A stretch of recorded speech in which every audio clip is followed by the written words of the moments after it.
Olá, meus amados irmãos, graça e paz da parte de Deus, nosso Pai, e do nosso Senhor e Salvador Jesus Cristo. Hoje eu quero refletir com os irmãos sobre o tema Ainda é tempo de clamar.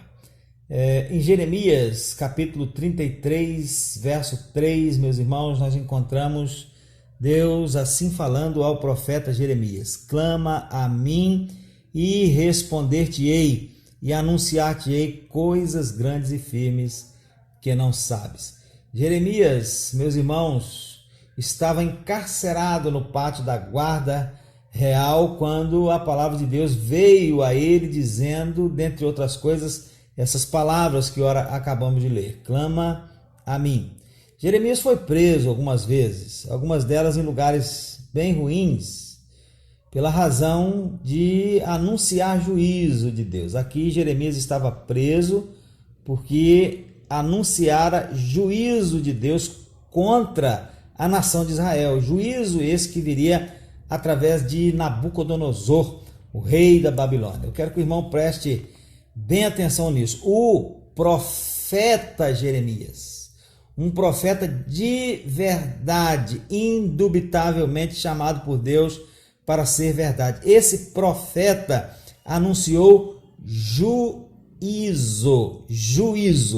E eu pergunto para os irmãos: juízo é coisa boa? Certamente que a resposta de todos, se pensarmos apenas de forma simples e prática, é não. O juízo às vezes termina em coisa boa, porque através dele o povo retorna à obediência a Deus. Mas o vivenciar esse juízo, o ser atingido por ele, certamente não nos parecerá algo agradável de viver.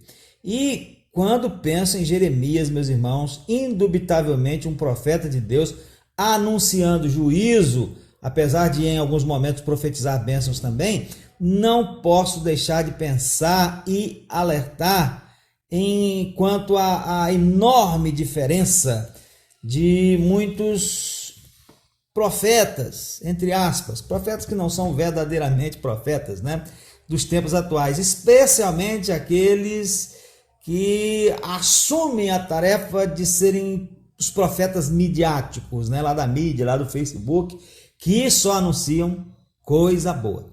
Para esses, parece que Deus não tem mais juízo para disciplinar o seu povo. Ele, Deus, agora, segundo muitos desses profetas dos tempos atuais, parece fazer vista grossa ao pecado. E ele só abençoa. E essas bênçãos vêm de caminhão, vêm de avião, de tantas que são. Se você crê, digite amém. Se você crê, curte. Se você crê, compartilha. É o que dizem.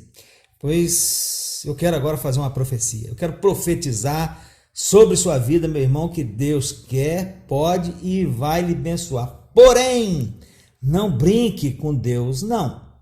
De Deus não se zomba. Tudo que o homem semear, ceifará. Então, cuidado se você está vivendo no pecado. E diz mais a palavra do Senhor: horrenda coisa é cair nas mãos do Deus vivo. Então, Deus quer lhe abençoar? Claro que Ele quer lhe abençoar. Mas não brinque com Ele, não. Tudo que o homem semear, ceifará. Deus ainda tem juízo para julgar o seu povo, para trazer o seu povo de volta à obediência. Mas vamos voltar ao assunto, do versículo em questão. Deus disse a Jeremias: clama a mim, clama a mim. O profeta Joel, no capítulo 2, versos 31 e 32, anunciou da parte de Deus assim: o sol se converterá em trevas e a lua em sangue, antes que venha o grande e terrível dia do Senhor. E há de ser que todo aquele que invocar o nome do Senhor será salvo. Ou seja, todo aquele que clamar ao Senhor será salvo. Pelo nome do Senhor será salvo. Porque no monte Sião e em Jerusalém haverá livramento, assim como o Senhor tem dito, e nos restantes que o Senhor chamar.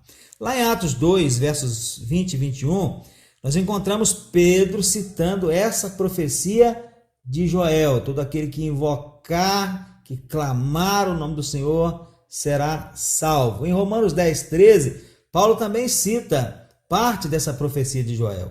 Então, parece que clamar é a palavra de ordem, inclusive para nós que estamos vivendo no tempo presente. É uma palavra que é válida para nós, temos que clamar, mas precisamos pensar que tipo de clamor Deus quer ouvir de nós. E pela palavra de Deus, meus irmãos, nós podemos ter muito discernimento. Na palavra de Deus nós podemos extrair muitas ideias sobre que tipo de clamor Deus quer ouvir de nós. E eu penso, meus irmãos, em pelo menos 3 tipos de clamor. O primeiro deles é o clamor de quem sabe que a situação em que está é desesperadora. Esse é o clamor do reconhecimento. Eu estou numa situação desesperadora, eu reconheço isso.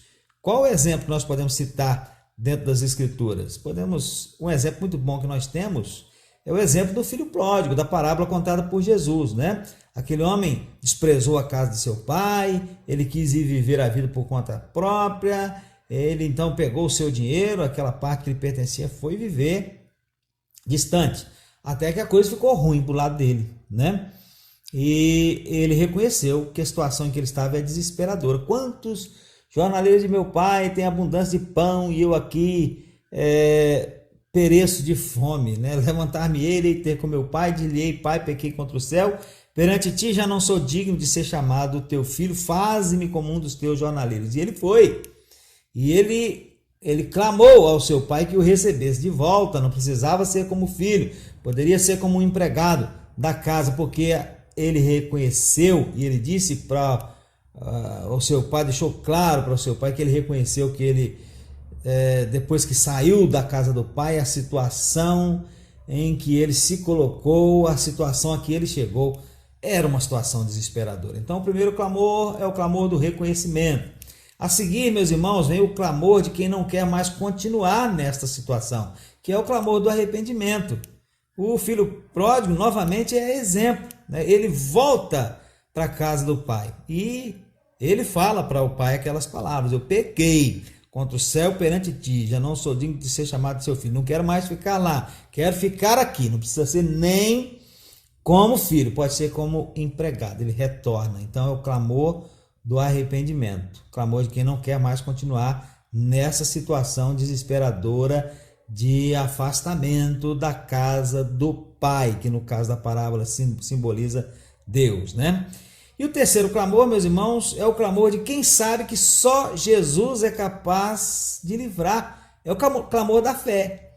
A gente pode citar, por exemplo, o exemplo do cego de Jericó. Ele estava ali pedindo esmola.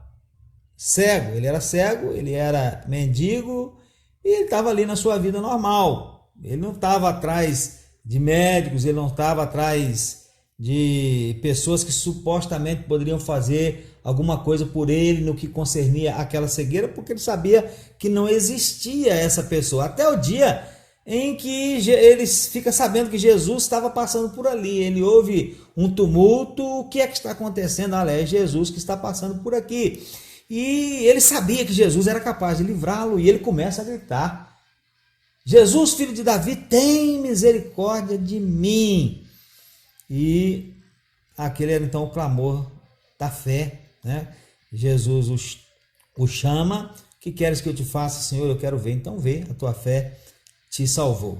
Outro exemplo que a gente pode citar, meus irmãos, é o exemplo da mulher que tinha um fluxo de sangue. 12 anos com um fluxo de sangue, havia gastado todos os seus haveres com os médicos, ninguém podia curá-la, ninguém conseguiu curá-la, mas um dia ela fica sabendo que Jesus estava num determinado lugar. E ela vai até lá com fé no coração, considerando que se ela apenas tocasse, escondidinha, sem ninguém ver, sem ninguém perceber, não precisava nem de Jesus ver que ela tinha tocado, só tocar na orla das suas vestes, ela seria curada do seu fluxo. E ela foi, e realmente foi curada. Ela não clamou com os lábios, mas foi um clamor do coração, clamor de quem sabe que só Jesus é capaz de livrar.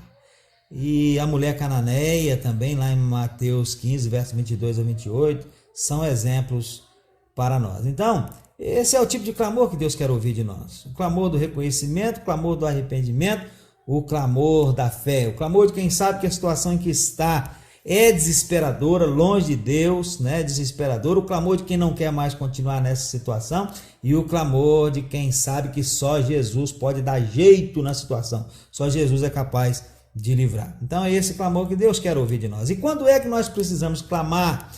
Ah, meus irmãos, não é amanhã, não é semana que vem, não é mês que vem, não é ano que vem. Nós precisamos clamar agora, porque chegará um tempo em que não será mais tempo de clamar. Ainda é tempo de clamar, mas chegará um tempo em que não será mais tempo de clamar. Pelo menos não um clamor que será ouvido e positivamente atendido. Lá em Isaías 55, versos 6 e 7, o profeta Isaías já dizia: buscai ao Senhor enquanto se pode achar, invocai-o enquanto está perto. Quer dizer que vai chegar um tempo em que ele não poderá ser achado, pelo menos não achado de um jeito que possa atender positivamente aquele que o busca, e chegará um dia em que não se poderá mais invocá-lo de forma eficaz.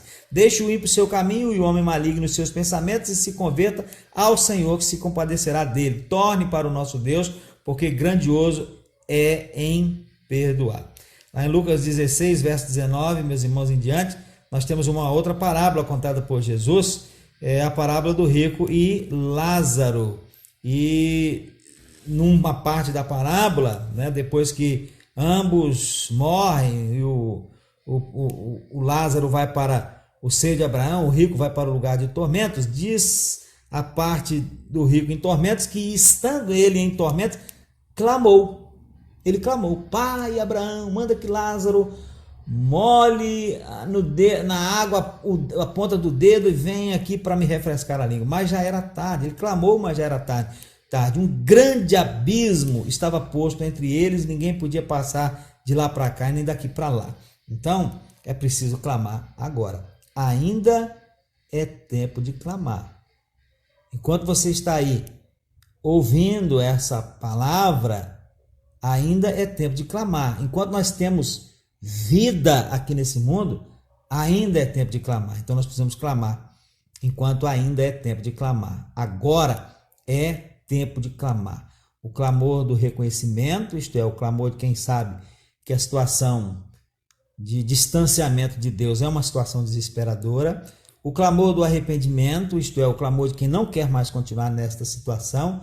E o clamor da fé, isto é, o clamor de quem sabe que somente Jesus é capaz de livrar dessa situação. Então, meu irmão, clama a mim e responder-te-ei, e anunciar-te-ei coisas grandes e firmes que não sabes, disse Deus ao profeta Jeremias, e diz-nos o Espírito de Deus nesse momento em que nós estamos refletindo na sua palavra. Que Deus nos abençoe, que o Espírito de Deus possa aplicar essa palavra ao nosso coração. E, terminando aqui, clama, busca o Senhor, abra o seu coração para Ele, entrega a sua vida nas mãos dEle. Amém.